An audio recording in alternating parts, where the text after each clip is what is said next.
Hello students, today I am going to teach about carbon dioxide transport. So carbon dioxide mainly transported by three ways. The carbon dioxide in the after cellular respiration in the tissue region, carbon dioxide is released. This carbon dioxide diffuse into the blood, through the blood it transport to the lungs. So through the blood it transported by three ways. First of all, it transported by the carbon dioxide is transported as dissolved state. Dissolved state.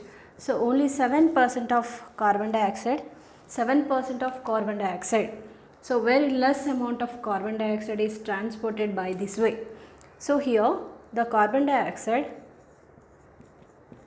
reacted with water, to form H2CO3. So carbon dioxide dissolve in the water in the plasma. So in the plasma water is present. Plasma means the fluid part of the blood is called plasma. So in the plasma major amount of water is present. So the carbon dioxide is diffused into blood, then after that it binds with or it dissolved with water to form carbonic acid. This is carbonic acid, H2CO3. So in the form of carbonic acid it transport to the lungs. So this is the first way. Then second way, second one as carbamino compound. Second way is as carbamino compound. Here 23% of oxygen, 23% of carbon dioxide is transported by this way. So here the carbon dioxide binds with amino group of hemoglobin, HB. HB means hemoglobin, NH means amino group of hemoglobin. So NHHB means amino group of hemoglobin. So carbon dioxide binds with amino group of hemoglobin to form carbamino hemoglobin. Carbamino hemoglobin. So that is HB NH COO minus plus H plus ions. So here the carbon dioxide binds with hemoglobin to form carbamino hemoglobin. So in the form of carbamino hemoglobin, it transport to the tissue, it transport to the lungs region. So here this formation of carbamino hemoglobin, it depends on the some factor. So the partial pressure of, whenever the partial pressure of low or partial pressure of carbon dioxide is high, so these conditions are present in the tissue region. So whenever partial pressure of carbon dioxide is high, next partial pressure of oxygen low. So these conditions they favorable for formation of carbamino hemoglobin. So these conditions generally they are present in the tissue region. Next, at the same time in the lungs region, partial pressure of partial pressure of oxygen is high, the partial pressure of carbon dioxide is low. Where it is? It is lungs region. So as a result in the lungs region, same, this carbamino hemoglobin, it release the carbon dioxide into the lungs. So these process takes place, these changes takes place in the blood. Okay, so this is the carbamino compounds. 23% of carbon dioxide transported by this way. Next, as bicarbonate. So in this form, here this is the RBC. So in the tissue region, here these are tissue region.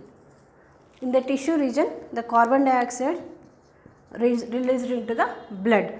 So this carbon dioxide, first of all, if it is released into the or it diffuse into the RBC.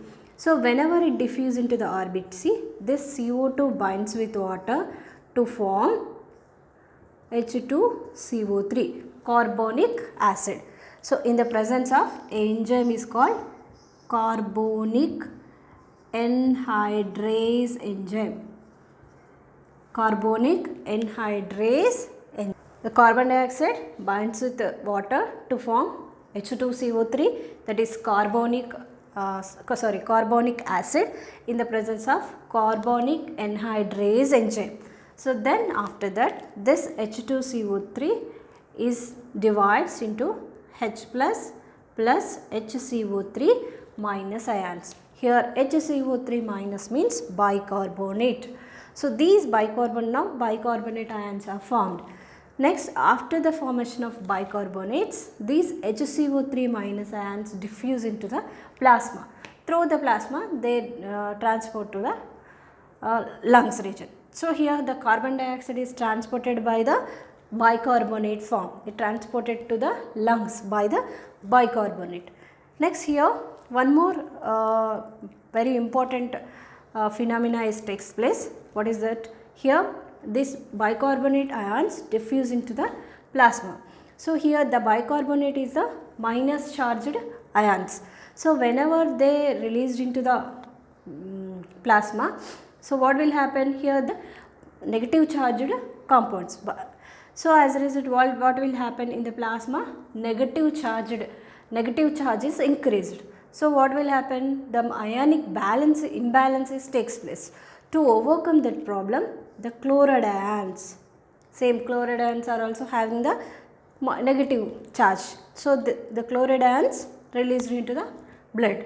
So this shift, so to overcome the ionic balance purpose, the exchange of bicarbonate and chloride ions in between plasma and RBC is called chloride shift.